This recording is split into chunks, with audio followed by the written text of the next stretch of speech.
Good morning, viewers at home. Welcome to the program SuperDawn. I am Vera Osopo. And starting off, I'm Blessed Omonose. Good morning and welcome to the Tuesday edition of SuperDawn. And I am Anthony Usaibovo. Good morning to you, our viewers. Good morning to Vera. Good morning to Blessed Omonose. It's so good to have Anthony on the show this morning. Yeah, definitely. Work. We didn't see him yesterday. But anyway, good to have you here this morning. Yes. Thank you. Well, today is World International Workers' Day, and it's also known as the Labor's Day. It all started in 1988 and in Chicago. And so we're going to be looking at it from our end in Nigeria.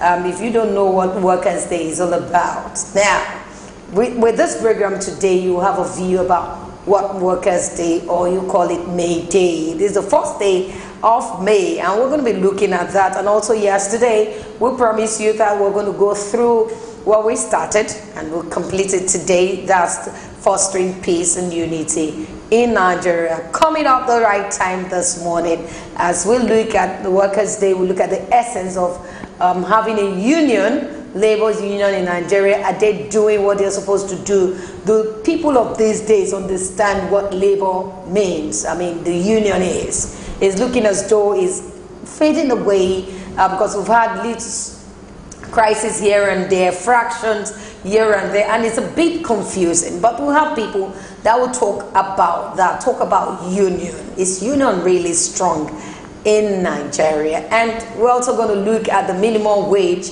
the implementation of the 30,000 minimum wage as against the 18,000 that is paid right at now. You know, it's paid now, but from the House of Representatives, it's approved that the minimum wage will be 30,000 naira third quarter. So we'll look at all of those things when we talk about the Labor's Day. But what we usually do, you know, we go through the papers, get you stories, and allow you make your contributions or react to some of the stories. And I hope you won't use the wrong choice words this day. I hope so.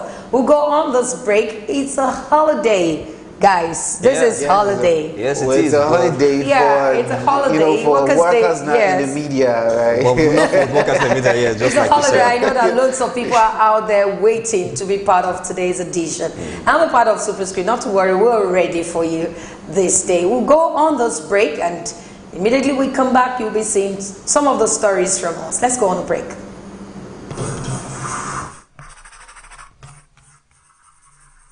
SuperDawn, your daily live current affairs program where topical issues that border on politics, economy, sport, and sizzling national issues are analyzed, now holds every Monday to Friday, 8 a.m. to 10 a.m. on Superscreen Television. Let your voice be heard. Join us.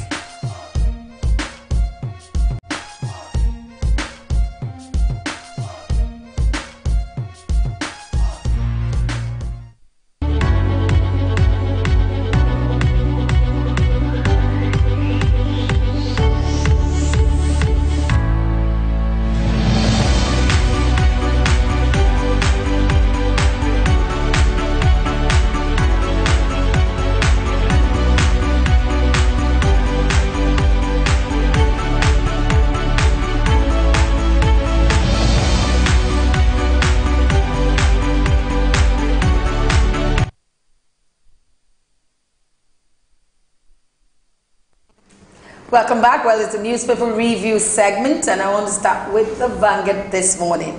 The first story here says, Trump to Buhari, protect Nigerians against spate of killings. And the writer says, we're working hard to stop insecurity, Buhari. Well, let me just take this one. Washington, D.C., President Donald Trump of the United States of America yesterday warned that his government will not tolerate continued religious killing in Nigeria. Trump said, we are deeply concerned by the religious violence in Nigeria, including burning of churches and killing of Christians. We encourage Nigeria and the federal, local, and state government to do everything to immediately secure the communities and protect innocent lives. This is commendable. Of course it is. It's a welcome development if you ask me. It goes a long way to show that the international community is very much aware of what is going on down here in Nigeria. For the president, permit me to say the whole world to be speaking on this, it's a welcome development. Definitely, definitely. I want to commend the president of the United States, Donald Trump, for this, and we just hope that this partnership will bring some sort of solutions to the insecurity in Nigeria. We're praying that will bring it. Well, we have this one. Buhari spent $496 million without NAS approval. Buhari can spend without NAS approval. If you want to know who said what and what, get hold of the Vanguard. We also have YR offered to serve in Jonathan's government. Ungozi Ukonjuwela. We have this one. Court slam interim fortitude order on Abuja's properties linked to patient Jonathan. We also have this May Day. We will fight for better working condition. Waba. Then you need to get hold of the Vanguard. Finally, let me just take this one. Omar Agege suspension illegal. AJF. You need to get hold of the Vanguard to read more.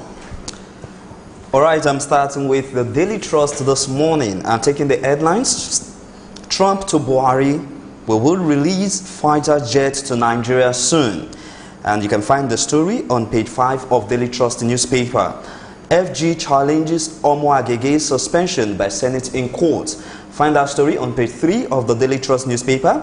And still on the Daily Trust newspaper this morning, San jailed 1 month for perverting course of justice. Page 6 of the Daily Trust has the story. And also, real reason Onyegu withdrew from APC chairmanship race.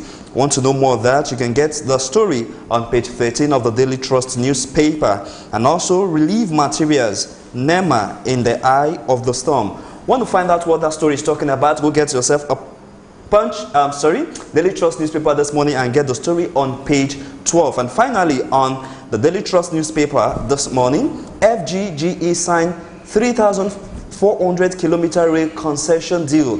All this and more on page 17 of the Daily Trust newspaper this morning. Okay, and on the Telegraph, the New Telegraph newspaper we have here, NLC insists on September deadline for 66.5 thousand naira minimum wage. And it goes with the writer that says, Saraki, Nigerian workers are mainstay of the economy. And that's a fact. We have here Trump to Buhari, stop killings in Nigeria. Police pensions record 75.7 billion naira profits. Court orders interim forfeiture of Jonathan's houses. And we have here WAEC, how principals, invigilators, candidates engaged in malpractices. I think they need to regulate the system though. That will be all I'll take on the news, the New Telegraph newspaper. Okay, moving away from the New Telegraph, we take some of these headlines on the Punch, and it's going to be the last paper for this morning segment. We have here new minimum wage. NLC warns federal government against missing timeline for payment. And we have here oil price rises above $75 per barrel. We have this one, court jails Mwabike San for attempt to pervert justice. And here, killings of Christians in Nigeria must stop. Trump. In terms of corruption, Nigeria has a reputation for very massive corruption. President Buhari has been able to cut that down very substantially. But we don't know why he said that. But this one says Nigeria, the US team up to repatriate $500 million looted fund, says Buhari. We have here, I prefer Buhari to Obasanjo, says Oba of Lagos. And finally here, Senate suspension of Omar Agege illegal, says AGF. You can get more stories if you get hold of the Punch this morning. Well, this is where we end this segment for the newspaper review. We'll go on this break. When we come back, we want to look at May Day. Stay with us.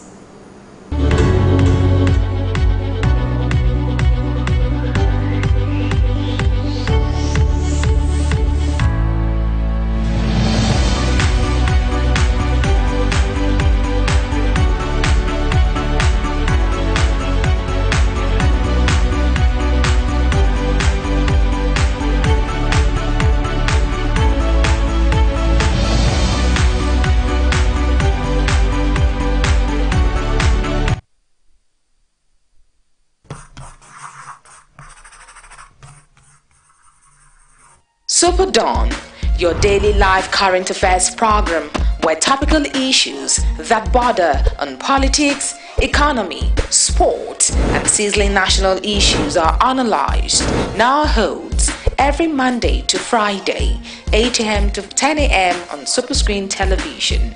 Let your voice be heard. Join us.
Welcome back. Well, this segment we want to look at Labour's Day, and it's the same thing as Workers' Day. We have a guest in the studio this morning, Barrister Tunde Kolawole. Good morning to you, Barrister. Very good morning. Thanks for having me. Anthony, good morning.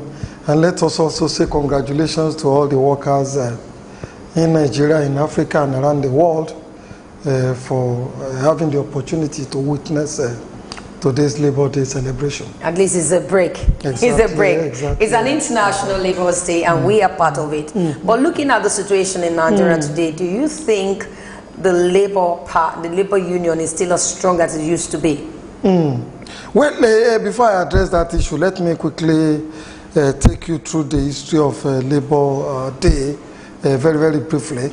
It actually started sometimes in the 1800s or thereabout in Australia, yes. And then from there it went to the United States of America, and ever since then it has spread around the world. It's an occasion in which workers are celebrated in terms of their productivity. The occasion is also used to draw attention to all the challenges and problems that labor is facing, especially in terms of working environment, working tools, the salaries and emolument that have been paid, and also some of these other health challenges, hazardous health challenges that workers face within their working environment. So it's not a day that is joked with all over the world. You can actually describe it as the workers' own salad day or the workers' own Christmas day. So to that extent, we should congratulate the Nigerian Labour Movement for having the opportunity to celebrate today's Workers' Day. Now, you were talking about the vibrancy of the Nigerian Labour Movement today. Well, when you look through the history of labor unionism in Nigeria today, you will see there has been a period of low tide and high tide. Take, for example, the pre-independence labor movement, when we have the challenges of fighting for Nigeria's independence. You and I, when people like Umodu, Wahabi Goodluck, even Obafemi Awolowo, Nnamdi Azikiwe, and all of them, were deeply entrenched and involved in labor activities and all that. You will agree with me that is a period of very, very high militancy of labor movement, because labor actually kind of collaborated, cooperated and all that with the political structures and politicians around that time to really participate in the struggle for Nigerian independence. So at that period in time, we witnessed a whole lot of very high tide and very intensive labor militancy in Nigeria. And then after independence and all that, the military came in, and then we began to see a decline, simply because you find out military, they are always anti-labor. They don't want anybody that will challenge them. They don't want anybody that will question whatever policies and programs that they put in place in there. And it was also at that period in time, we had a lot of very draconian decrees that were made by the Nigerian military to really stifle the labor activities in the country at that period in time. So you could describe the period of military rule as the worst period of labor militancy in this country. In fact, that period in time, so many labor leaders like Hassan Soumano and the rest of them were actually sent to prison for one activities. Right now? Today, that's where I'm trying to reach. You also find out after after Hassan Soumano left the scene and all that, other people came in and all that. The vibrancy of labor also declined until Yoshi Omale came in there.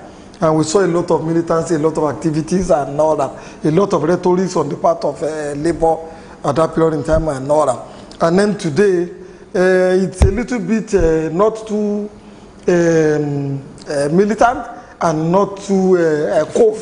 It could be said to be lukewarm, to the extent that the environment has also changed. You know, we are in a political era now.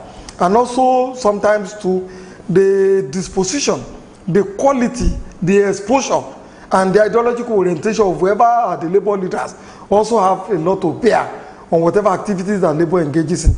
Today we have very liberal labor leaders who see themselves, who are not too militant. Most times they see themselves as a kind of partnership, as kind of partners with the people in power. So some of the things that they ordinarily should feel that they should address, especially like I said, all the draconian labor laws are still there, which the labor leaders are not fighting at all. We're going to come back there, because we know that laborers are supposed to be leading basic struggles. Exactly. They are supposed to be leading basic campaigns to protect the interest of the people, the workers. Exactly. But if what we're having now is what you're saying, it's so sad. But why do you think we have gone away from the union style? What happened here? Like I said, 2 or 3 things I could say. You see, the quality of the leadership that you have will always make a difference in any environment. I would want to say that the kind of leader that we had when we have somebody like Hassan Soumano as labor leader, when we have somebody like Yoshi Omale, we are no longer producing that kind of labor leaders now. Somebody like Owe Ilakemfa, Lanre Arungodade, Richard Akinola, and all the rest of them. Those ones have a very serious ideological orientation. They are also well read, and they have very, very good exposure. They also know what the workers should be struggling for another, and they brought all the experiences to bear on labor activities in the country. But today it's not the same thing. You just find career labor leaders now, people who rise through the rank, who just wanted to be labor leaders, not because they have the disposition to be labor leaders, but simply because they see that being labor leaders and all that comes with all sorts of exactly perquisites and all that. Most times your children could get scholarship to read in high-private universities and all that. The politicians will cut you, they will give you plots of land in Abuja to build a house, which sometimes you may not even build, you could sell. And then go back and say you need another plus, and then make money another. So there are all sorts of activity. And then we must also not forget that the politicians have also tried to undermine labor activities in the country. Because if labor is militant, if labor should be doing what they ought to be doing and other, some of the embarrassing political scenarios, some of the embarrassing political programs, some of the inability or the refusal of both the federal government and the state government to pay workers' salaries and pensioners that are well due will not happen. That's so in a way they try to castrate, so to say, undermine labor activities by sometimes even sponsoring their own people to become a labor leader in some of these unions. Worker salary and the rest. Right now, the minimum wage is 18,500 naira. And right now, they are fighting for 65,500 or thereabout. Now, do you think that 66,500 naira, do you think that is even enough for the minimum wage of a worker? Of the average worker? Honestly, it is not enough. First and foremost, for several reasons. When you look at the inflation ratio in this country, inflation is so high that the cost of goods and services and other have gone up so high too. And you and I do know, Nigeria has become a trading nation. We don't produce anything here. Everything, including toothpick, that we require in the home, in the offices and other, are imported from abroad. They are dollar denominated. And in naira to the dollar today is about 360 naira per dollar. So when you translate that, the inflationary rate and then the cost of importing some of these goods and other, you and I would agree that the cost of goods and services is way beyond most of the average Nigerian workers in this country, so that even if you pay them the 60,500 or thereabout and other, you still might not be able to meet their basic needs. Secondly, the other reason, you and I know that for every worker that you have, he has a lot of dependents at home. He has, for example, his wife. The average family will comprise about 4 kids, and then there are also all sorts of extended family members: the mother, the father, the grandmother, uncle, sisters, and what have you, which have to be taken care of. Even if you pay 60,500 naira, when you look at those who depend on the average Nigerian worker, with the inflationary rate that I talked about, and also the cost of importing, the cost of goods and services and all that, you and I will know that 60,000 naira is just a palliative. Yeah, how much do you presume will be enough? Honestly speaking, for an average Nigerian worker to be comfortable, you will need to pay them nothing less than 100,000 naira per month. At a time when we were paying wages that are lower than that, there were all sorts of subsidies. For example, there was free education in a place like Lagos. In some of those states, we have free transportation for workers. Their offices, their laborers, their employers and all that will provide transport for them. Also, you have the housing accommodation for the average Nigerian worker. All the military and parastatal, they have their housing units, the federal housing authorities and other were also active. So all these were kind of subsidy for the average Nigerian, but all those things are no longer there. All the houses that are owned by the federal government have been sold to individuals. You no longer have transportation provided by most of the offices and parastatals and all that. Also, free education is no longer there. Free health is not there and all that. So it is the sum total of all this that tells me that even if you pay the average Nigerian worker 60,500 may not be enough. But if you are able to raise, at least pay them something like 100,000 naira per month, might be, or maybe it will go a long way in cushioning the effects of inflation and then the cost of goods and services that we do have in this country. I want us to look at it from this other angle. All right. Do we really need labor unions? I'll continue with that.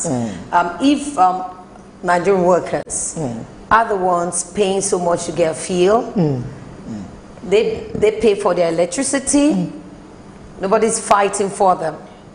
Transportation will increase, nobody's fighting for them. So what's the essence of having labor union? Is there any need to have them if you are the one fighting for yourself? Those in the factory workers, things do happen, they report to the labor union, nothing is done. And so why do we even have them? Can't Nigerian workers just fight for themselves? Well, that's a very beautiful question, Vera, if you ask me. I will give you an anecdote, a very short story. Sometimes when I'm in a hurry, I will even take Okada. Sometimes I will take Keke Marwa and all that. And when I'm driving in those things and all that, I will see some of the maybe National Union of Road Transport Workers and all that who come to those Okada riders, who come to those Keke Marwa riders and all that, and take money from them on a daily basis. And sometimes I would ask them questions, and then this Keke Marwa driver, this Okada rider will say they pay as much as 1,500 naira on a daily basis to these National Union of Road Transport Workers and all that. And at each time they are arrested by the police, or they have problems with the law, or the people who bought the Okada or the Marwa higher take purchase, it they have from the and all issues. that and all that. These people don't come to their rescue. They are just left on their own. So you could also say for the bigger labor union like the TUC, like the NLT and all that, at some critical period in time that you respect the labor leaders or the labor unions to fight for the average Nigerian workers, they are not there for them, either because of the vested interests or for one reason or the other. All this has to do with so many reasons and other. One, like I said, has to do with the disposition of that of the labor unions and labor leaders that we have in the country today. Secondly, it also has to do with the undermining activities of the people in government. Most times, no government wants very strong labor unions, because if you have very strong labor union and very strong characters as labor leaders and all that, then they will be there to challenge the obnoxious programs and activities of the government. Say, for example, there are certain states that have not been able to pay salaries for 25 months. There are some 10 months and all that. When you go to most of those states where the government has not been able to pay salaries and all that for that long, go and find out. You will find out that the labor union in those states and the labor leaders in those states are very, very weak. Most of them are subservient to the governments of those respective states and all that. That is to say, the castrating and debilitating and undermining activities of the government and the people in power and the authorities and all that are undermining the effectiveness of the labor leaders. But be that as it may, we should not throw the baby out with the bathwater. Because if you say that the union that you do have today and the labor leaders are not living up to expectations, then you abolish the labor unions and other. You might be throwing out the baby with the bathwater and even creating more problems and challenges. So they say that the mere fact that the labor leaders and the labor unions are there today serves as a kind of a restraint on the authorities and the people in government. If the labor unions are not there, the scenario could even be worse than we do have today. That's why I do think it will not be advisable for us to say, because the labor leaders are not living up to expectations today, we should as well abolish all the labor unions and send the labor leaders back to their respective homes. But when Okay, before we continue, we'll go on this break. And when we come back, SuperDawn will continue. Please stay with us.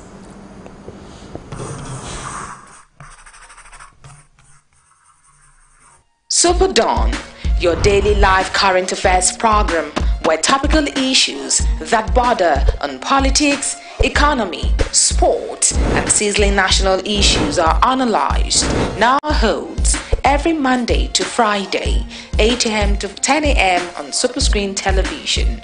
Let your voice be heard. Join us.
Welcome back. We still have Barrister Tunde Kolawole. Barrister, yes, looking at the essence of labor union in Nigeria.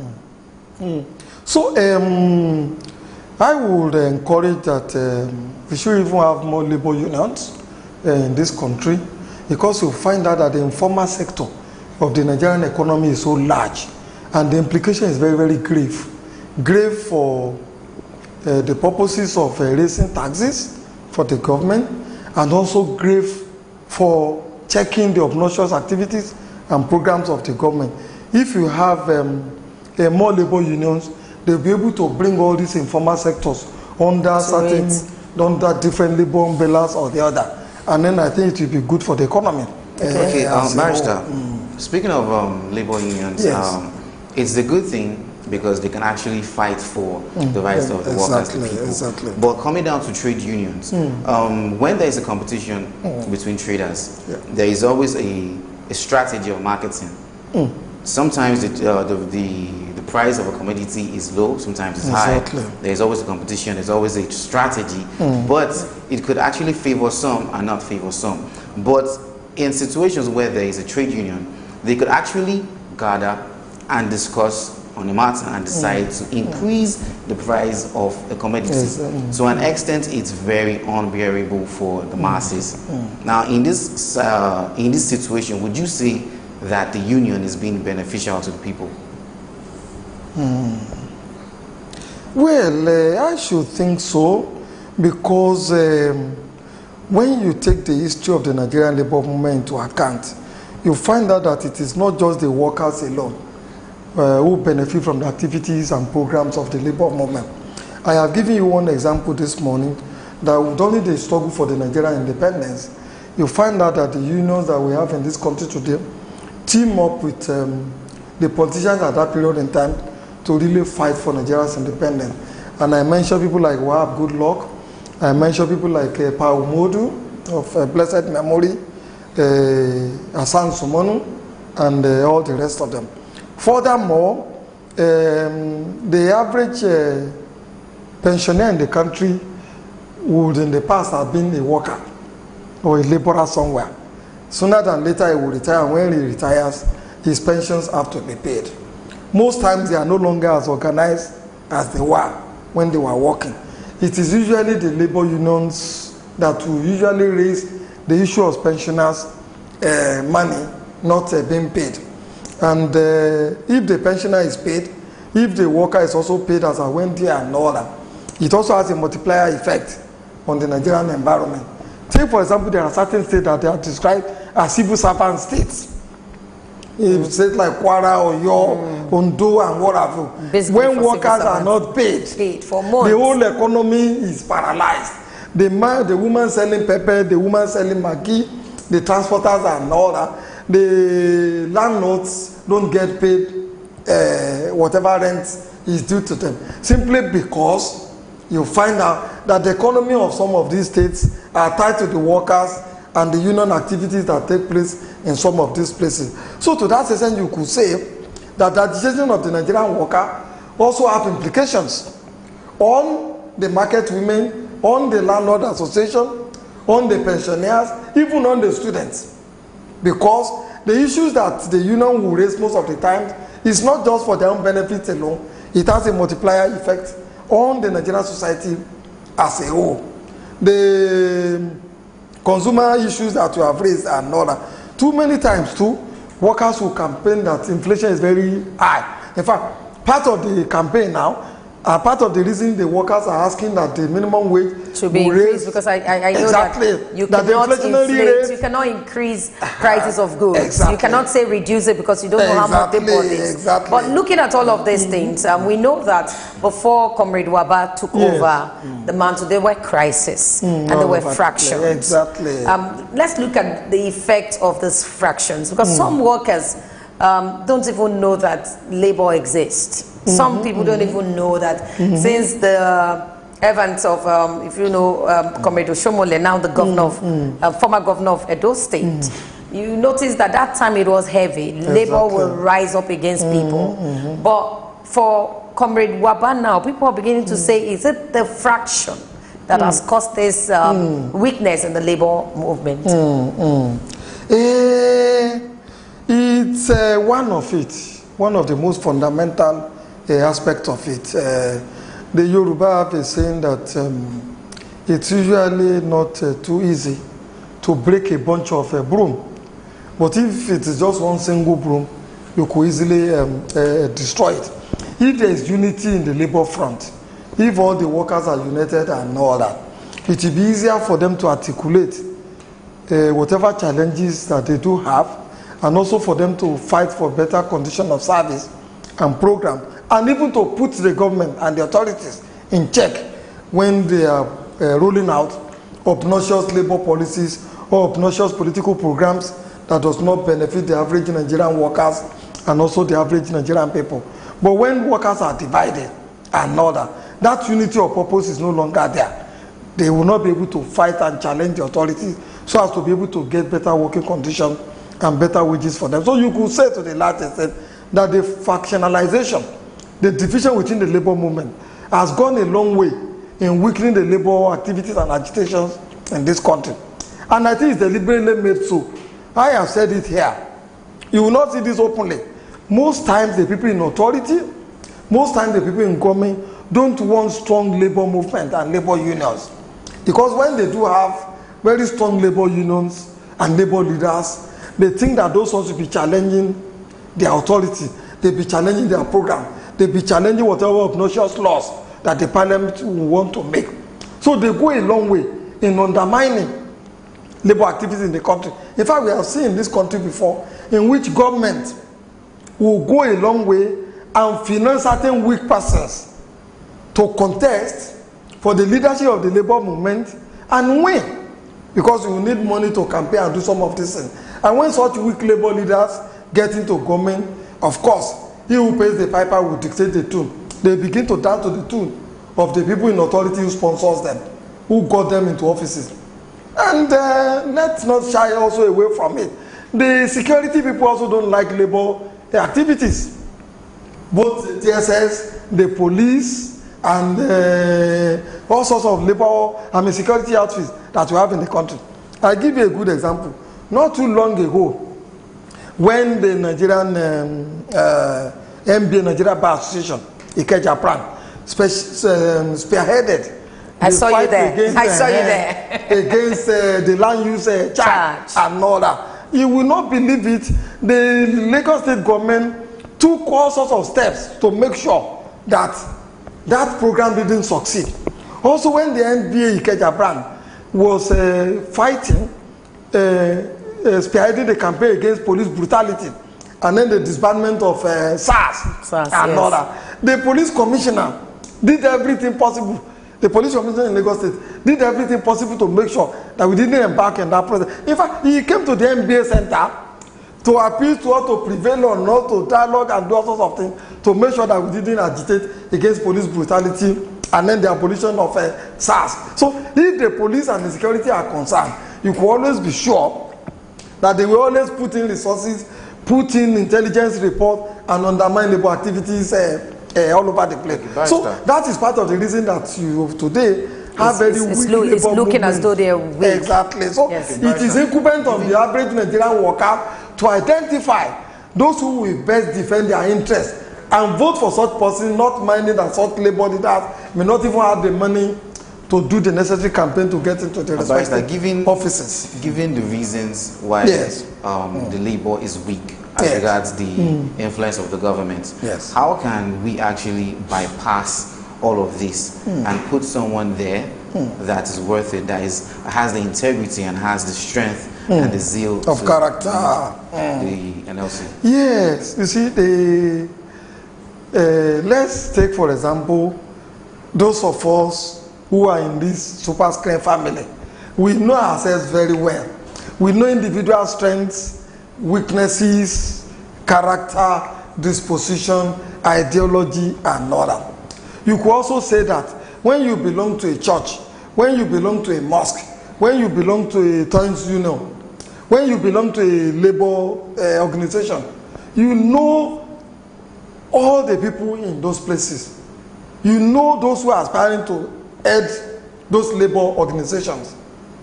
So if you know the weaknesses and character, ideology and disposition of some of these people aspiring to the leadership of the labor union, it is incumbent on the average Nigerian worker who will be voting at the delegate conferences to make sure that they vote for the right leadership. Because if you put garbage in there, what you are likely to get is garbage. So how are you going to know those that are that's going to be effective? How will you know them?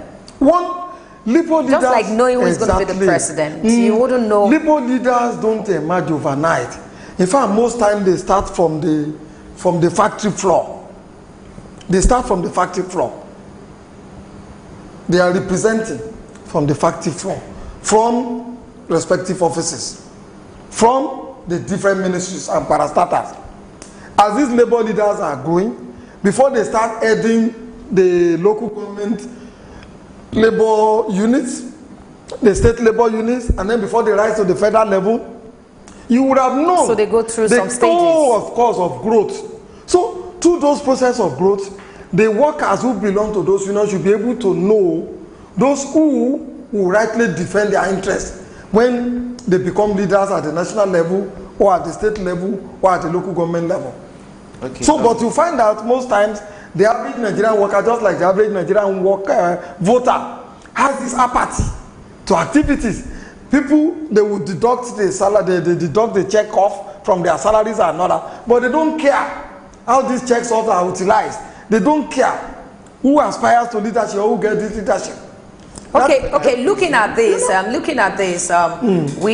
the Minister for Labor and Employment, that's Chris Ngige, had said that this third quarter, that in 2018, that the minimum wage, the new one, will be implemented. Yeah, exactly. Do you think it will be implemented? And if it's not, what are you expecting from the labor union? Honestly speaking, I have very serious doubts whether it is possible for this country to implement a new minimum wage now, for so many reasons. What are your reasons? The economy has just started getting out of recession and all that.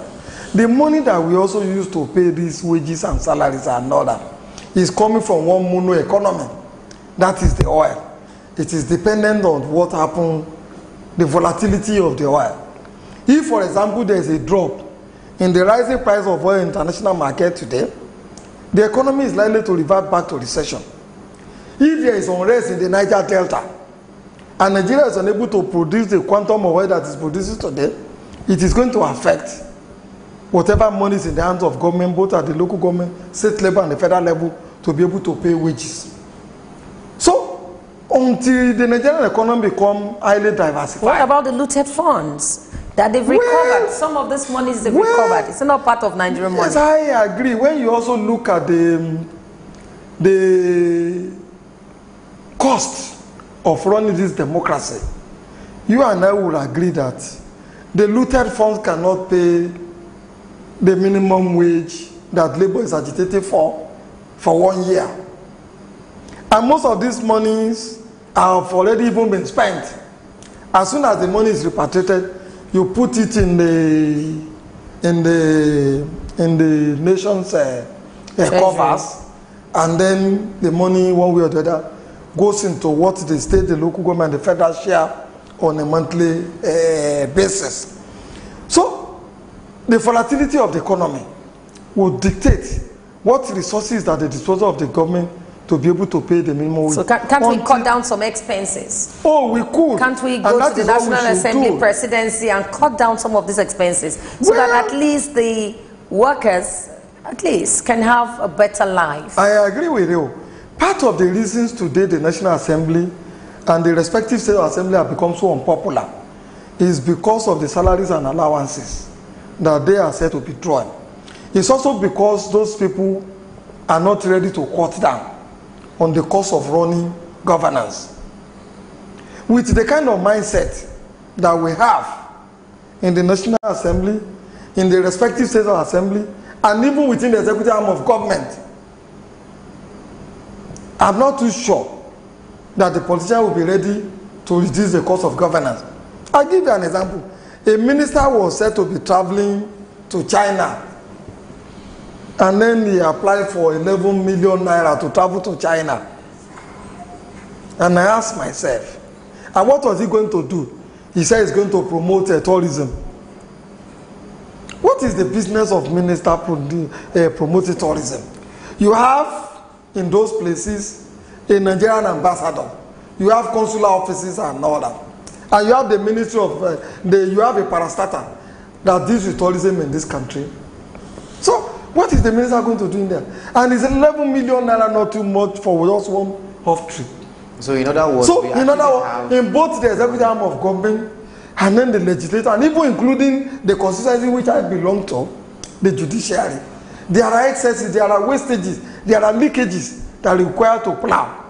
But even when we plug all these leakages and loopholes, must it necessarily be used in paying salaries and allowances? How do you want people to live? What is the ratio of the workforce compared to those who are not working in the... Okay, but how do you want workers to go to work with 18,000 naira, transportation? Away from transportation, you have feeding, you have some other things you can take care of. How would that happen? Honestly, Vera, my own approach would have been, because of my fear that this is an economy that is not productive. An economy that is not productive, when you throw money at problems, the result that you get is mere inflation. You don't get any good result. An increase in wages now to 60,000 naira without a productive economy will lead to inflation. I would rather want to look at the diversification of the Nigerian economy, but human beings must live, survive, before you diversify the economy. I would have preferred a situation in which we go back to things like free education, free medical facilities for workers, and then transportation. Offices should be able to provide transport for their workers. We should also be able to organize in such a manner that the students have access to schools very close to their parents' homes, so that the parents will not have to be spending too much money transporting their children to school and coming back. We should also go back to the period in which we are subsidizing educational materials for students, textbooks, writing materials, bags, and uniforms. We should be able to subsidize those things that the worker will be spending little or nothing in providing those things for their children. Okay, but if you take that approach, right now, all you said is something that we need. The workers need free transportation and all, and the NLC is a voice. We need to talk about it. And from what you have said, we don't really have a Labour Congress that is active, effective as it should be. Now, going back to Adams Oshiomhole, now you would say he is a very active activist. He was very active in his tenure. What was it about Adams that needs to be imbibed in this current administration to move? Okay, your final words there. We're ramping up. Well, I am not disparaging Comrade Waba. In fairness to him, I think he's not done too badly in terms of articulating the grievances of the average Nigerian workers and insisting that government should respond to those grievances accordingly. The environment in which Waba works, and the environment in which Oshiomhole represented the labor people, workers in this country are totally different today. The challenges are totally different. So if we start comparing Waba with Oshiomhole, it might be like comparing apples with oranges. But be that as it may, like I also said, the charisma of Oshiomhole cannot be underestimated. He is one labor leader who is well educated, who is also a good go-getter. And you must not forget, Oshiomhole rose from being an ordinary casual worker at the factory floor, the textile industries in Kaduna, to the level in which he got in there with little or no education. So he's a seasoned person. I'm not too sure that Waba is coming from that kind of background. And like I said, the government is also not helping matter. Most times they try to destabilize the labor movement and all that, to such an extent that they don't become active and they won't be able to challenge them when they have these obnoxious policies, or they are not paying workers' salaries, or they are not paying pensioners as at the time they should be paid and all that. It is for the workers, my advice will go directly to the workers, to be vigilant in the kind of people that they elect to represent them. And when a labor leader is not living up to expectation, just like somebody has turned to do to Dino Melaye, you can also recall them.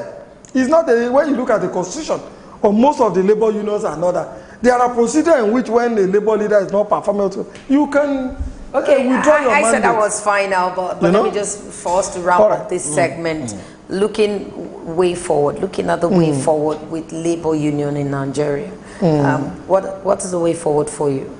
Well, before I address that, let me quickly say, I don't agree with the labor leaders that the minimum wage should be a uniform thing for both the federal, the states, and then the local governments. When you take a worker in Ondo, for example, and compare him to a worker in Lagos, is the environment the same?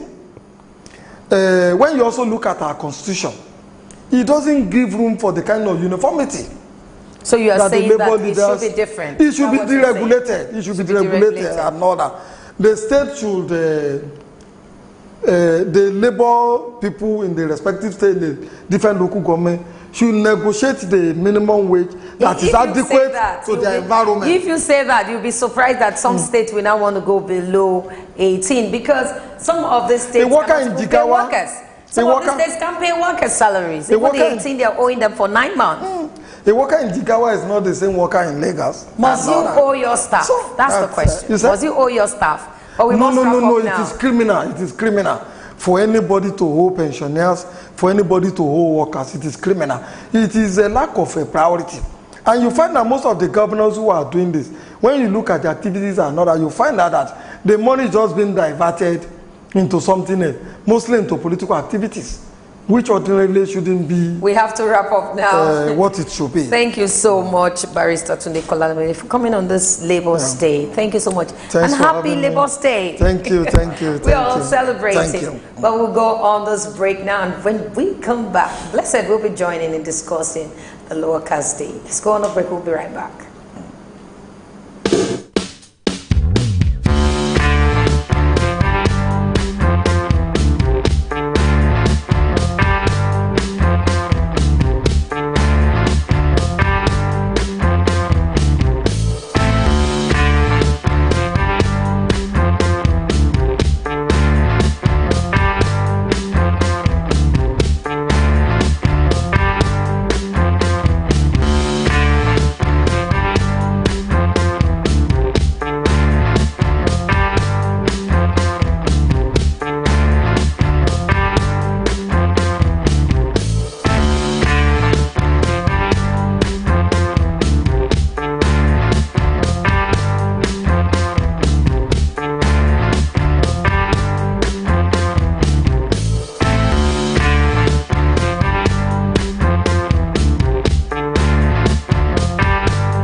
Welcome back. We're still discussing Workers' Day. That's May 1st. And we have Blessed Omonese here. Blessed, good morning to you. Good morning, Vera. Good morning, Anthony. So good to join on this. Yeah, I wouldn't allow us to go without adding you here. That were a team member. Yes. But I wanted your opinion on the Workers' Day. And Barrister has actually said quite a lot about this issue. And the most important thing here that we should be looking at is how to increase the workers' welfare. That is very paramount.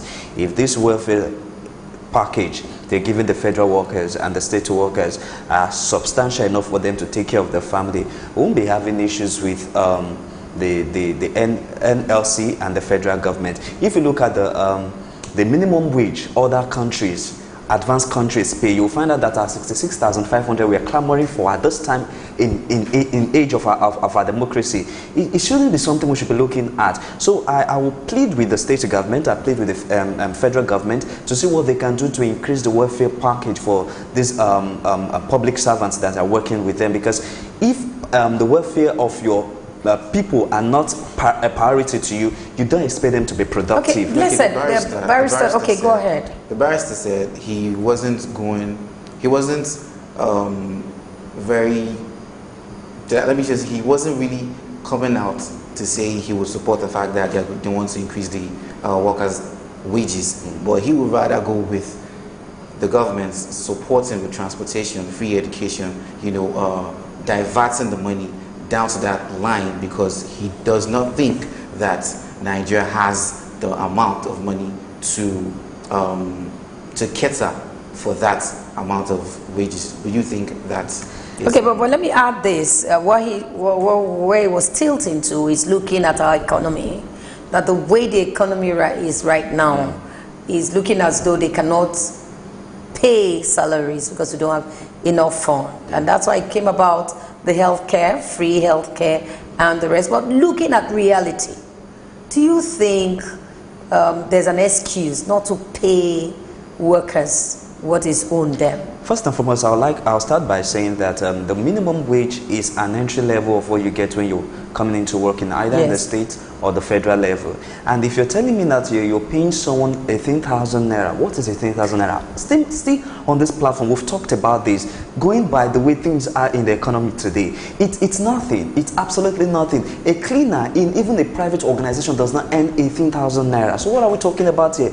Economy or no economy, I still believe there is no excuse whatsoever for the workers' welfare not to be increased. 66,000 naira is still manageable to some extent. To some extent it is, because if you want to compare that is why you don't find more people wanting to go into working with civil servants. Civil servants. Because what the private organizations are paying are far ahead of what the states and the federal government are paying. So if you want to use the economy as an excuse, I won't buy that. Before we even got to where we are today now, Nigeria economy fine, all well and good, has been booming, but it's still, if you ask me, it's still very low, isn't it? It's still very low. But looking at workers themselves, are they strong enough to fight for themselves? They have a body. Workers. They have a body, and that's why the NLC is there. Yeah. And if NLC is really which is the apex umbrella for workers, workers union, in workers union in the country, if really NLC are key to the interest of those workers, they will press home their demands. And when they press home their demands, just like if the present chairman Waba will use the stubborn style Adam Soshiono used in his era, believe you me, something good will come out of this. But he also pressed, if you look at what happened, Waba pressed for this increase.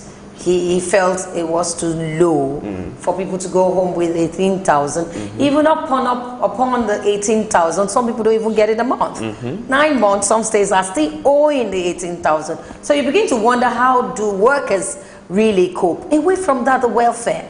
Away from workers coping with the 18,000, you still have issues in companies where some factory workers go through a lot. Some, their arms being cut off with all the equipment they have there, and you see nobody coming to fight. I remember some time ago where there was a particular industry where someone died, and this company tried to cover it up, but the labor union stepped in. But we don't hear such anymore. And could it be that they are sleeping somewhere?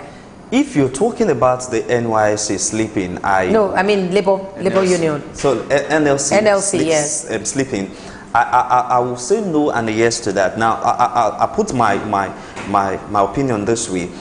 First and foremost, as an employee applying for a particular job or working a particular job, there has to be a terms and condition you are going to be accepting. There have to be this employment form you're signing, and on this basis should such and such and such a things be put in place. You get my point. Now, if these things are be put in place and LLC comes into place, with this in place, they can be able to fight for the rights of these people. And another thing again we need to look at is these workers, are they part of the union? If they're not part of the union, if your voice is not heard, how would you be known?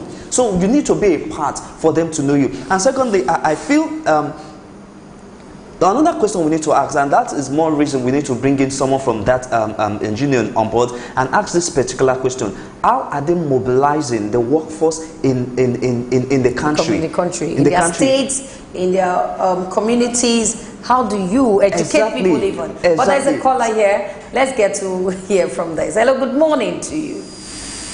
Good morning. Good morning. Happy Workers' Day. Thank you. I appreciate what you have been saying. Thank you. I'm a regular viewer of the program. Continue. And Thank I you. always follow your program. Thank you. What we are discussing now, the discussion you passed to manage the menu, I think there is no excuse to justify what the government of the state is doing. Why? Because it gives people in power. National Assembly, State Assembly, local government assembly. They always agitate for issues in their own way. And those people contributing to the development of the economy of Nigeria, articulating this well, are not well set up for. Why the excuse? The money is there. They know how to spend the money, but they don't want it to go down. The people using this well. So I don't think there is any excuse from the federal government, the state government, or the local government executive. I think you need to wrap up. Even when some state governments are holding their workers, in the process of additional federal government, and this was paid. So the money looted of some of this country, the certificate, where were they taking it? What was the sort of business additional funds given to the government? And they still appropriate. I think you need to wrap up. That's my contribution. Thank you so much. You heard what he said. I honestly was trying to get it, but I didn't get it. Did you get? Okay, can you explain to us what he said? Well, basically, he was just trying to say there is no excuse for the government not to increase the minimum wage of Nigerian workers, which I will go with. Anyway, Blessed, do you think there is any reason for the Nigerian worker to be celebrated in Nigeria? Well, going by what is going on in the country, you might want to say a no to that, but I strongly believe that the workers need to be celebrated. That kind of question shouldn't arise. Someone leaving home early morning, workers, Nigerian workers. We face quite a lot in Nigeria. Traffic gridlock in this country. Giving a day off to rest and celebrate ourselves, it's oh worth it to be asked. It's worth it to be asked. I had to ask that question because yes. I was with a friend a couple of days back ago, and he was clamoring that I can't wait for Workers' Day. It's going to be a day of the week. You know, apart from weekends, most 9-to-5ers don't really see any of the days to rest at the house. Most right? Most 9-to-5ers. What I mean is 9 to 5. Okay. We are not 9 to 5. We work like throughout the week. For journalists, 9 to 5, those who work from 9 to 5 throughout the week. Then on weekends, they rest at the house. And so he was just clamoring, I can't wait for this day, I can't wait for this day. Because, hey, most people want to rest, not just rest. We need to celebrate workers. If you are an employer of labor and you're out there, you might not understand because you are in your AC car with your driver most times. You are very comfortable. You might not leave the house, say 5 a.m. Like I leave before 5 a.m. to get to work so that I can hit this tube. You might not face the terrible gridlock at the time loads of workers are going to work. They don't want to be sacked. So they want to protect their job and they leave very early hours and they go back home, some kind of work, you know, like our job, you get back home late as well again. And the next day you are up again. Workers go through a lot of things. Quite a lot. Some of them have to borrow money because the salary is not enough. And they want to hit target. They have to borrow money. And some of them have target to meet at work. Your designation at work wants you to do a lot of things and the money is not enough. You just want to borrow. At the end of the month, even that 18,000 minimum we are wage talking about here. It might just be for transportation. So I think the workers need to be celebrated. Certainly. We need to be celebrated. Of course, yes. Of And course. I think on a Workers' Day like this, companies, organizations, both the civil service and non-civil service, need to do some sort of mini parties for workers. Certainly. I think because lots of workers use this little money, they go to the hospital. Some of them are not feeling too good, they still come to work. They love their career, they want to continue to work. No other place. I don't want to preach here. The Bible says it's going to bless the works of your hand. So if you don't work, what we God bless actually. And so workers need to be celebrated, and that's why I know lots of them might be in their states right now. They're going to assemble, and they are celebrating the Workers' Day. I think it's a day we all need to celebrate them. Yeah, if you ask me, I will also say it's a platform to heads of departments and CEOs to say, use this opportunity to say thank you for the effort you're putting. Yes. It is worth celebrating. It is worth celebrating. There's no need to complain every time without saying thank you. Good work. It's so encouraging when your boss... If they can even extend it to a two-day celebration, if you ask me, it's worth it. Man, we are blessed having a good job, a good boss. Most times he calls to say, hey, that's a good one today. And the day he didn't like it, oh my God, he tells you, no, you can do better. So I want to thank our boss, Ike Osazua. That's our boss. He's been a fantastic boss, of course really. He is. He wants to do more. But I think federal government needs to also help make things a bit better. Yeah. So that some heads of companies can actually make their workers very nice. Exactly. If the economy is good, why not? Sure. Why won't workers enjoy good benefits from their bosses? They can. Because the subordinates really want to live a comfortable life. But Nigerian workers, I must say, hey, do you want to talk about the laborers? Do you want to talk about plumbers? Do you want to talk about people that build homes, the architecture? You want to talk about, my God, Nigerian workers? Was something else. Even the filling station attendants. Yeah. You see them, and if you hear what they are paid at the end of the month, you will just marvel. But I know Nigerians are not lazy people. Of course we are. I know Nigerians are very hard-working people. I mean, even during the weekends, even during... you don't have a day. You don't have a life of your own. I mean, in a state like Lagos, they say Lagos is a state that never sleeps. Straight down to midnight, you walk on the street, you see people hustling, you see people... selling sachet of water, sachet of pure water. We are so far from that. We are far from lazy, and I think we're not lazy ones. I asked that question because I was trying to get up something. I was trying to, yeah, I know that, but we must wrap up this edition now. All right. And we want to say, Blessed, thank you for coming on the segment. He's my colleague, our team, and he has to say something anyway. let's feel him as well. But up next is SuperDawn Sport. We'll be right back.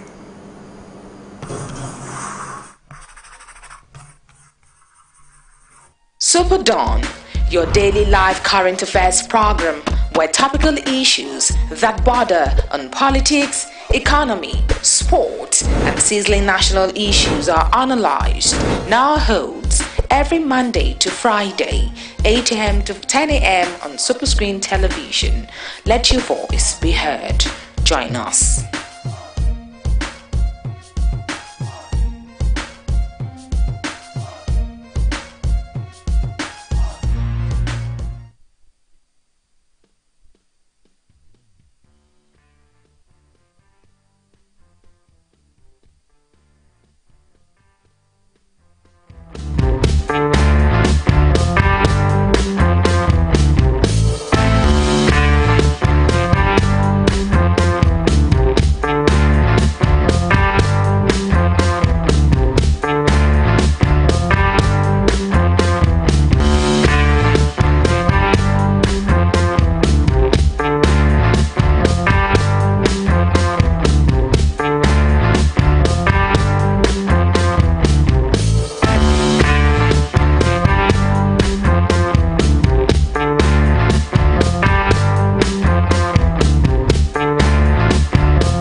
Welcome back. A SuperDawn sports segment, and I know the Lobby Stars is on top, and I'm excited. You know that my two teams.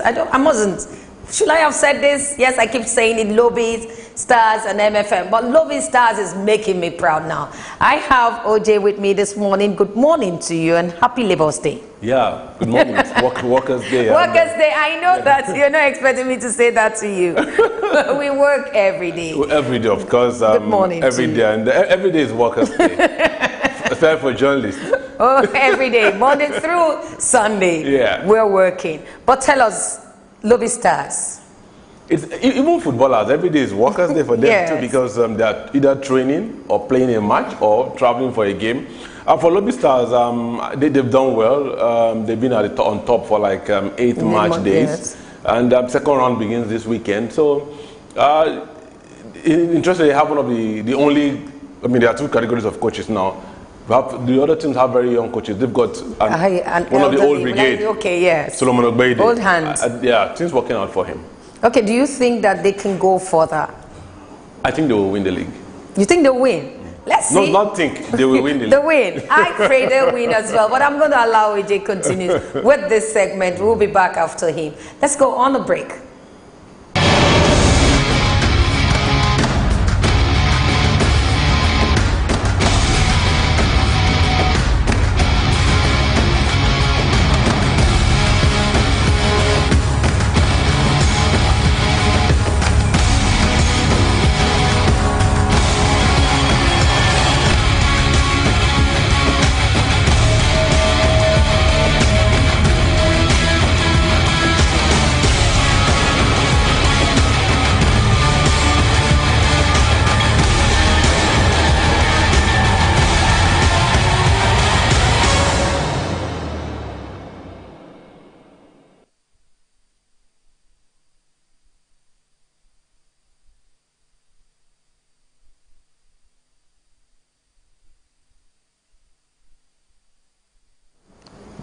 Hello there, good morning. It's the 4th day in May, and of course, Workers' Day globally, as we all know it to be. But then we are here because every day is Workers' Day for us. We keep working every day, and we'll find time out to have our own holidays. And Mike, happy Workers' Day, happy Labour's Day. Yeah, same to you. It's just that what comes after working is the wage. Does the wage really take somebody home?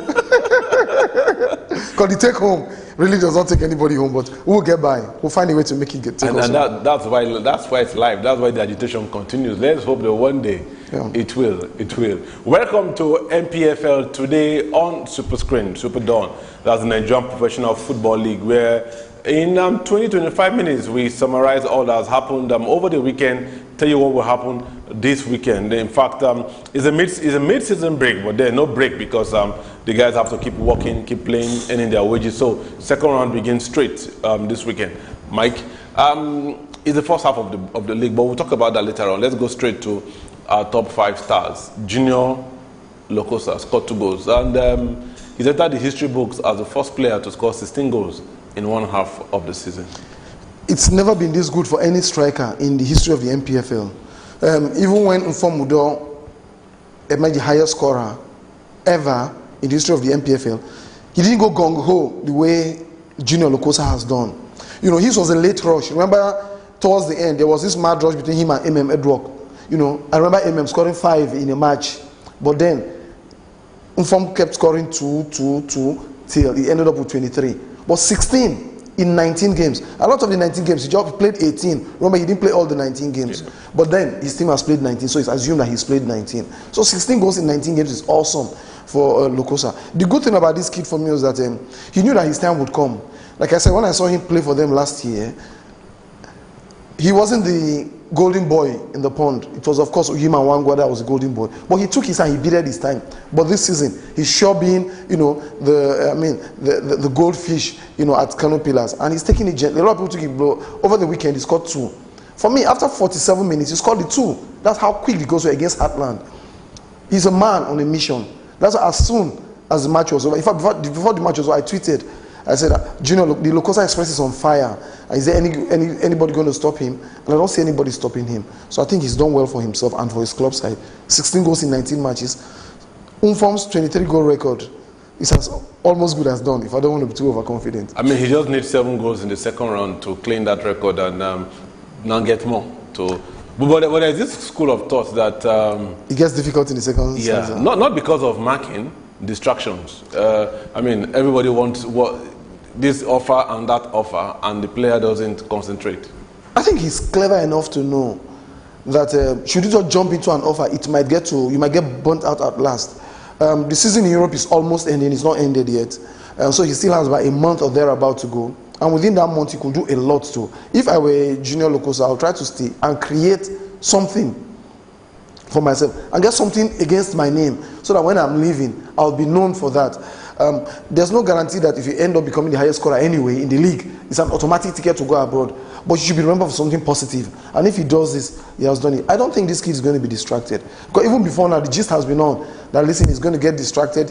He's going to be a marked man. It gets difficult when he's second stanza. But this kid has come to show that, listen, I'm going to trudge, I'm going to work hard. And he's got teammates that keep giving him assists. And when you've got people like Rabiu, Ali around you, at times you play alongside Gambo, the veteran. And when you've got, other guys around to give you, I think the sky is just the beginning for this kid. So I see him meeting this record. I see him not surmounting to distractions. Okay, that's Junior Locosa for you. On your screen, history-making player. It's called 16 goals so far in the top flight. First player in the history to score 16 goals in the first half of the season. But then the record for a season 23 held by a certain Mfon Udo who played for Eimba. Will Junior break, erase or equal this? Only time will tell. We'll go to our second player now, and that is Kelvin Itoya. Mike, Itoya as... you called him like you're a foreigner. Itoya. Okay, sorry. Kelvin Itoya. He scored against Wiki, his third goal, but there was a beautiful goal, Mike, a free kick. He's glad to know that Kelvin Itoya, scored yet again. He's going to be among the goals for Rangers this season. Rangers went through some drought. They played a couple of 0-0-0 matches. They played 4 games without scoring. Without scoring. So it's good to know that 3 goals in quick succession. When the vice captain of the team, Godwin Aguda, it pleases me to know that little Godwin Aguda is the vice captain of Rangers. That little kid who played youth football in Lagos a few years ago for Christ Ambassadors is now the vice captain. Good enough. He led by example. He scored the first goal. Christian Madu scored the second. And Itoya ended it up with a wonderful free kick. He spawned the ball around the Wiki defense for the third goal. For me, it's some relief that they are doing their goal difference a lot of good, as well as shoring up their position in the league. And Kevin has always been a good guy, right from his days at Warri Wolves. That's why the plethora of stars at Warri Wolves then, he showed his face in some periods. It's good to know that he's maturing. And he's sort of clicked into Benga Ogumbote's plan at Rangers. And he's doing himself a lot of credit with crucial goals for Rangers. Yeah, crucial goals for Rangers. And of course, another player we'll talk about on our top 5 stars of the MPFL is a goalkeeper. Well, the only goalkeeper on the list, Femi Kayode, stopped the penalty. Sikiru Ali missed penalty. That's more like the biggest player in Sunshine Stars. But then they considered a late goal. Femi has been crucial for Lobby Stars in recent times. Perhaps crucial is an understatement for what this kid has done. Remember, we promised that we are not going to show that match at the balls. one day we have to show it. That was last season. It's all about that's the level of a goalkeeper. Yeah, in fact, same as for even a coach. Today you're fired, the next day you are employed. So it's the same for a player. Today you have a terrible day at the office, the next day you are splendid in the office. So for him, ever since that howler, against Ifeanyi Uba last season, this kid has been magic this season. Sikiru is one of the best on-form attackers at this moment. Yeah. So for you to have saved the penalty, remember, when it comes to clean sheets, it's one of the best we have in the league. 8. So that says much about how wonderful Kayode is. Until the added time, we'll have made it. Yeah. Remember, he scored 89 minutes and considered. Yeah, remember, like you said, in that match, they went all the way, left Makodi, went to Akure, scored their goal in the 89 minutes through Samad Kadri. Samad scoring against his former club side. And we thought the game was... In fact, I switched off. But they had Samad, they had Kedusi Todo. Todo got a rousing when he was being substituted. That's what you have additional Thomas. What about the coach himself, Obede? He used to be there. So for the good thing was that as soon as I switched off, I said that Lobby has got a wonderful win away. Only for me to go back later after the game to know that Jide Fatokun equalized in added time. But then that is the spirit. So to show you, Kayode has really done very well for himself and for his club side. He's sure one of the golden boys. Perhaps we'll do the best 11 of the first stanza, and he should be one of those with a shout. That's true. Then the last player we'll talk about in our top 5 stars of the MPFL on the program MPFL today on Super Screen is Michael Ohanu. Yeah, the first time I saw this kid physically was when he won an award during the League Bloggers Award, yearly awards. You know, Kwara United, then the lower division, that came to the first division. He was a brilliant player in the lower division then. So he holds promise. He looked humble then. But I mean, he's taking that humility to another level this time. Perhaps he wasn't given the best of treatment at Kwara in Ilorin. He migrated to El Kanemi, where he's not doing too badly now. We know that they have a coach who's always busy with the national team, that's Imama Makababo. But then Imama has been around for a while now, and they won by 2-0. Michael Ohanu was on target, and it's shown that he's beginning to grow with the team. They've got a veteran attacker, Bello Oframata, to learn from, and they're beginning to key, after Bello Oframata, and the team is really not doing badly. Yeah, certainly not doing badly. And so that's all we have for the top 5 stars on the MPFL. The only program that gives you 5 stars always after match days tells you about their performance in the MPFL. We'll go on a break right now. When we come back, the first half of the league is over. We'll look at the table, talk about the second round, and of course, will Lobby remain champions when the league ends later in the year? Don't go away.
Welcome back. That was MFM against Lobby Stars. Not this season.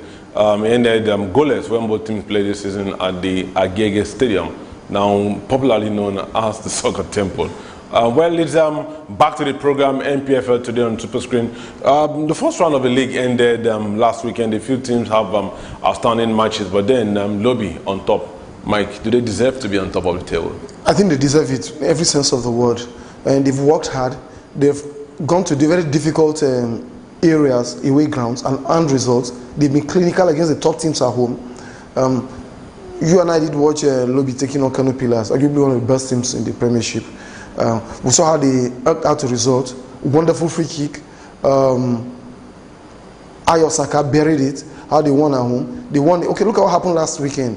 They went to a very difficult ground, talking about Sunshine in Akure. They scored first, like we said, in the 89th minute. A former Sunshine boy that now plays for them. Why I'm saying that is that they've not only gone to earn away results, they recruited well. Talk about attack. They had Hamad Kadri, who's scoring goals. They had Austin Ogunye, formerly of MFM, who is scoring goals. They went to bring back Cledis Utodo, who is known for his experience. We know what David Tiakase can add to a team, apart from skill, experience. A member of Enyimba's 2002 winning CAF Champions League winning squad. That shows you the longevity in the player. If you can play in continent in 2002, 16 years after, you are still somewhat relevant.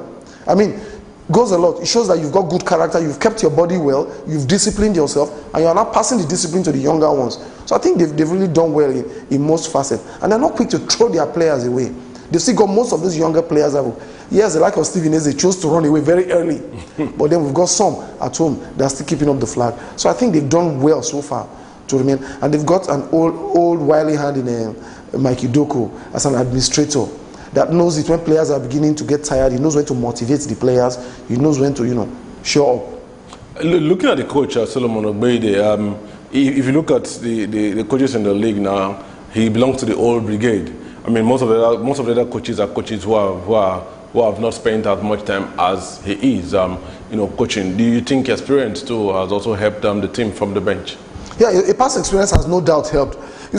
He knows how to use the player. Some people understand who Epa is. Well, Ogbeide is from Edo State, Benin, and in that part of the country, they call old men, Epa. It's a respectful way of calling some Epa. So that's why he's been nicknamed Epa. So if you permit me to call him Epa. So like I did say, Epa has a way of getting the best out of these guys. You see, he knows that Cledus Itodo has a very good ball control. When he's going tough, he wants people to keep to the ball. He can bring people like that. We've talked about people like David Tiakase. If you want very mobile players, you've got Ayo Saka that can do most of those running. So like we're saying, he's been there, he's done that. He's paid his dues. He worked under the late Philip Shaibu, a long time ago. So he's learned the ropes. He knows what it takes. Amadou Shaibu, I mean to say when I say Philip. That is, name of the deputy governor of the state, permit me. So, having learned from Amadou Shaibu, he's beginning to practice. He's always practicalized it anyway. And he's got experience of his own, Warri Wolves and the rest of it. He's coached there too. And he's letting it to play. So I don't think he'll get carried away. At some point, Coach Julius Berger, apart from Sunshine and the rest of them. So, he's been there before, so he knows what it takes. He's just not, this is the first stanza. You've got 19 more grueling matches to play. Yeah. And the second round, 20, they have an outstanding game in Jos against Plateau United. But we have about 2 outstanding matches. Yeah, to play. Same for Enyimba and Aqua, who were in the continent. So hopefully they'll find time to play all these outstanding matches. And let's see where Lobby will go. But a lot of people do not give them so much of a chance against a very difficult Plateau United at home, considering that they will now want to shore up the points they lost while on the continent. Still talking about, Solomon Ogbeide, you look at his experience in the game. He said something about David Tiakase, that he's never going to start Tiakase. That Tiakase only comes from the bench, and he has delivered coming from the bench. It's done. You see, when you have players like that, it's just like, permit me to digress, to give you an example. It's just like what Michael Carrick is to Manchester United these days. They know that he's an old wily hand. He hasn't got the legs to run with the younger ones. But he sits with the coaches and picks out the flaws, the mistakes. Then in the last minutes of the game, the coach will call him. As you can see, their central defenders are becoming tired. I think you can go there and, your close control will give you an edge over them. Once you try and have a go at them, you can. So they know how to interpret your instructions better because they know it, they've seen it before. The only disadvantage they are not starting is that they haven't got the legs, but they've got it up here, and that's why they are casting. And it's contributed this little bit. What else do you need? Against Katsina United, if I'm correct, it was a hard game. Came from the bench and he got the goal. And made the difference. Now you know how workaholic Katsina United players are. Destiny Ashadi has been leading that team like the commander of the faithful.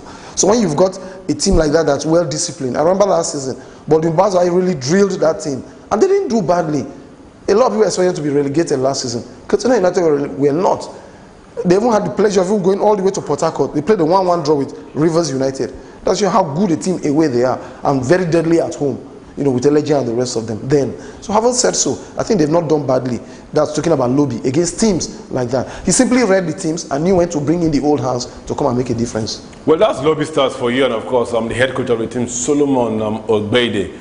The only man who coached in the era of the old professional league. When we had black and white TVs. And still coaching now, talking about experience and experience working. He's on top of the table. What else do you want to tell him about the league? Just before we go, our flop of the week, and that goes to Wiki Tourist. They went to Enugu after 4 matches without a goal. Rangers hammered them 3-0, including a spectacular free kick scored by Kelvin Itoya. For that, Wiki only dropped into the bottom for my flop of the week. It's not looking good for Wiki. 2 seasons ago, they did very well and qualified for the continent. Under Mekaba. Mekaba Abdul. But no sooner he left them for Aqua, that he took Aqua all the way to the ITO Cup, what we used to call the Challenge Cup, and now they just lost out in the continent, in their last match. Unlike Wiki, we'll be going downhill ever since.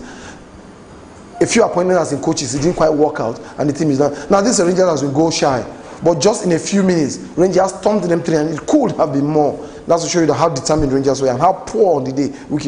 They used to have good players. I remember Emmanuel Nwabulu in those days. Very, very good set of players. But what all of that has done to the psyche of that team, I simply do not know. Wiki sure has to wake up. If not, they're staring at relegation in the face. Thank you very much, Mike. Wiki has to wake up, but for now, they are flop of the week. I pray they wake up when the second round of the season resumes weekend. That's the program today, NPFL Today on Super Screen. On Thursday, God willing, we shall be back here again. Bye-bye.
SuperDawn, your daily live current affairs program where topical issues that border on politics, economy, sport, and sizzling national issues are analyzed, now holds every Monday to Friday, 8 a.m. to 10 a.m. on Superscreen Television.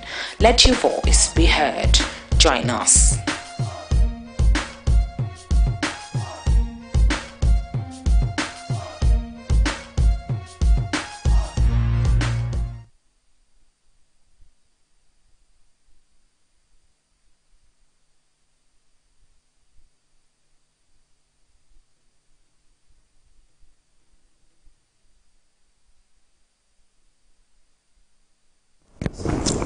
Welcome back. Well, this is SuperDawn, and we're wrapping up the program for the day. Blessed. It's been a wonderful time here with you. I want to use this opportunity to say Happy Workers' Day to all the workers who are celebrating today, either at the federal, state, or even the corporate level. It's been a wonderful time on SuperDawn this morning. Let's do it again tomorrow. And Blessed on Monday signing out.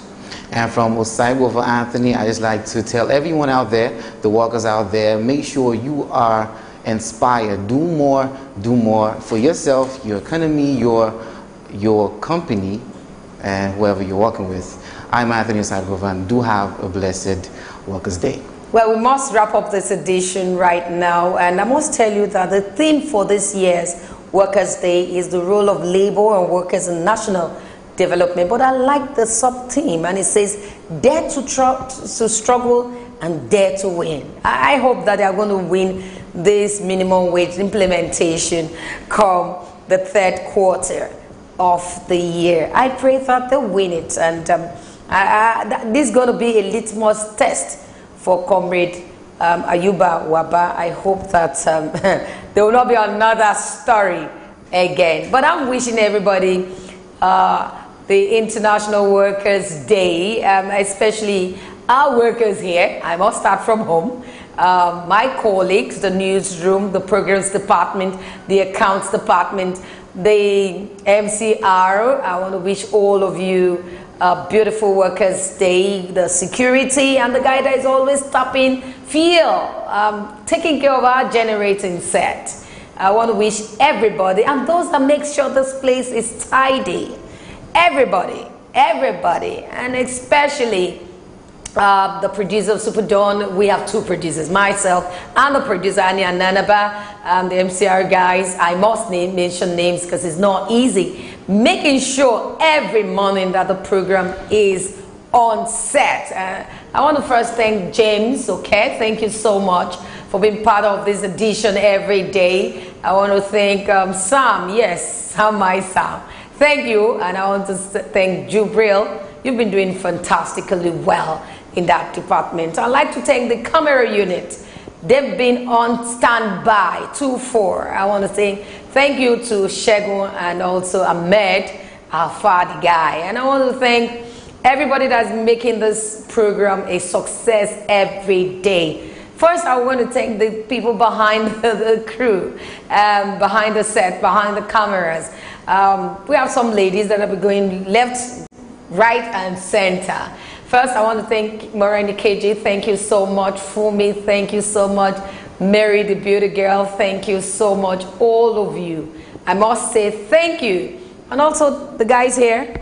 Yeah, yes, yeah. Yes, I must thank them. Yeah, our names have to be I have to thank them. Blessed and Anthony. You don't know what they go through in my hands behind the camera because it has to be well done. Oh, big shout out to our boss. Big shout out to our boss. I hope I've mentioned your name. Thank you so much, and I have to thank myself. For always being here. Beautiful, beautiful. I'm a good worker. I'm not a lazy one. I'm a good worker. I'm a good worker. Definitely. And also thank our beautiful viewers, those that usually call and those that want to call, and the networkers. Hey, stopping them from calling. Thank you, all of us, and all the workers in Nigeria. I must say that you are trying every day coming to work. You just wonder, and some keep selling snack in traffic. You know, morning till night, 11 p.m., some people still selling carbonated drinks on traffic. And you just begin to wonder, these people, when they go to bed, but it's Nigeria worker. Thank all of you, the civil servants. Thank all of you, everybody. Thank you so much for being good workers and not lazy ones. Well, this is where we come to an end in today's edition of the program. Do have a wonderful day out today because SuperScreen has prepared something very interesting for you. After this time out, it's going to be news, and after news, we have loads of very interesting programs for you today. See you tomorrow. I am Fira Osopo.